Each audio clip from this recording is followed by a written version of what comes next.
Hello, hello, hello, good people. Hello, good people. I am Dr. Hollie Kelly, and this is Dr. Kelly's perspective for Wednesday, 12/12. 12/12. Okay, so I entitled this one The Iceberg, but just sitting here seconds ago, literally, something else, my chief content creator gave me a different direction to go. So I'm going with that. Good morning, mother. Okay, so something happened yesterday, and I know it happened. So, hey, yes, you are ready.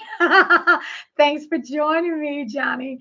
Okay, so it happened yesterday, but it happens so frequently. I want us to be conscious of it. I want us to be aware of it.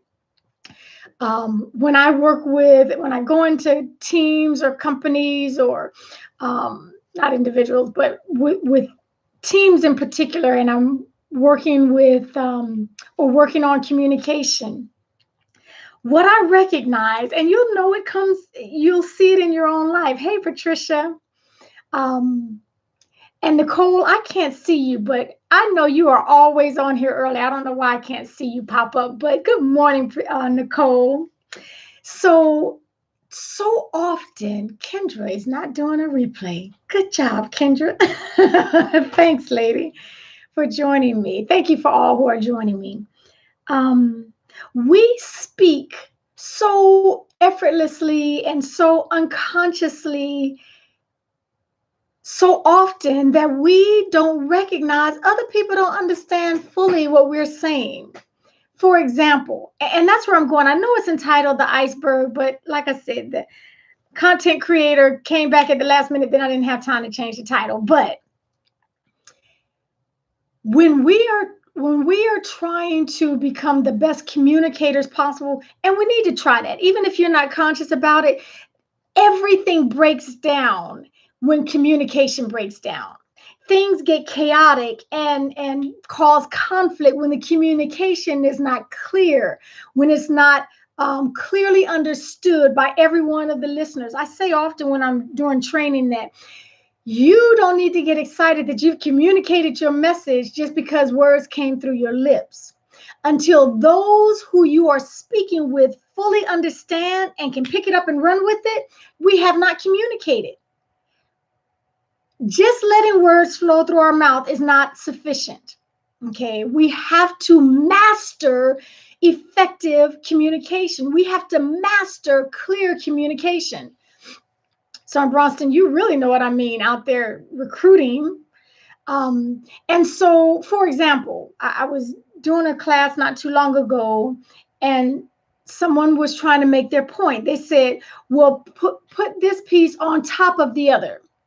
Now, in their mind, they meant literally in front of, on a flat surface, they wanted it in front of the other. So if you're looking at it, it sort of looks like a T because you put the piece on top of. The person who was receiving it heard it as if put it on top of. They were physically placing it on top. So the speaker was watching them do that and was like, that's not what I said. I said put it on top of.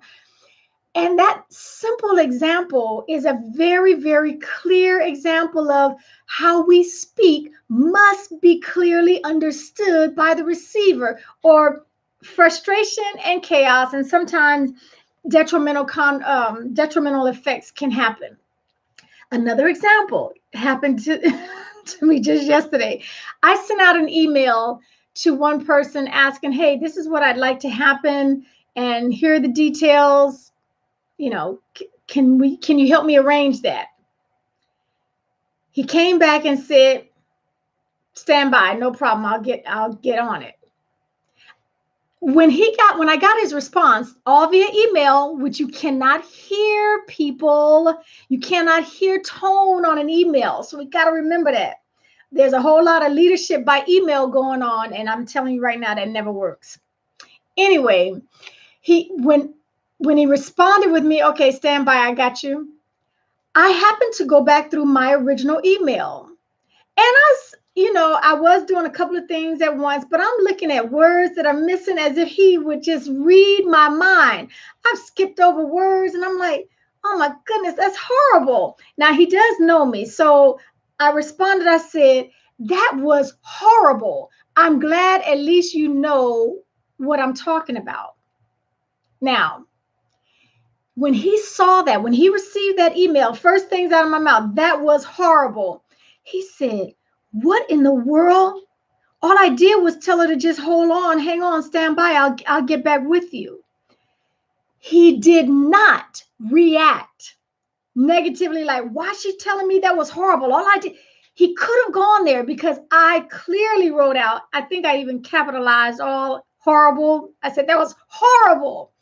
I was talking about my own email. I'm like, good night.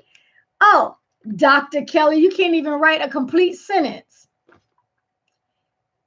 Instead of going high and to the right, instead of reaching immediately to a level 10, he came down to my office and he said, is everything all right? Are we straight with everything? And I'm clueless. I'm like, yes, what are you talking about? He said, well, you said that was horrible. And at that point, ding, ding, ding, ding, ding, the light bulbs went off to remind me that your communication was not clear. You jumped in mid-sentence. And that's how we do so often. And we wonder why, I'm speaking Mandarin, you're speaking Swahili. And we're looking crazy when you don't understand. We're speaking different languages. I picked up mid-sentence and started typing with the assumption that you would know what I was doing. That happens too often in our everyday communication. We presume a level of knowledge too often. We presume that someone understands something because they got a couple of letters behind their name. We presume, excuse me, we presume because, well, you've been doing this job for 20 years. Why don't you know that? And so we start mid-sentence. Even if it's not a written communication, we verbalize mid-sentence we had a whole conversation going on in our own mind. And then when we open our mouth, it's mid-sentence of your personal conversation. They don't know what you're talking about. They have no idea what is going on. And too often, so many of us don't say, excuse me, they don't do what this person did to me yesterday. He came and got some FaceTime with me and said, I just want to check. Are we straight? Is everything okay between us? What was so horrible about what I said? And it allowed me the opportunity to clear the air, get rid of that junk. And so I'm encouraging you, strongly encouraging you to tiptoe through your life and see where your communication has not been as clear as you thought it was. When you're carrying on a conversation and the person is looking at you like, and in their mind, they're thinking, I got to go Google that because I don't really know what in the world she's talking about. She done used 20 acronyms in the last 3 minutes, and I don't know what half of that stuff is. People are not automatically going to come out and ask, I'm sorry, stop. What does that mean? Because there's a level of presumption that we know what you're talking about. Hey, Deanna. Hey, Sister Rome. Thank you for joining me. So my encouragement to you, to each of us, because it hit me, I'm like, okay, miscommunication. Make sure that what we are communicating is clearly articulated. And so some of that means that we have to slow down and not presume that everyone is speaking the same language. Just set some ground rules. Let's start out the conversation with, when I say on top of, this is what I mean. And you redirect them so that everyone is in the same orientation. Again, I know my title said the iceberg, but I had a last minute change. Hey, Terry, I had a last minute change. Oh, please, Johnny, share that. That would do my heart glad.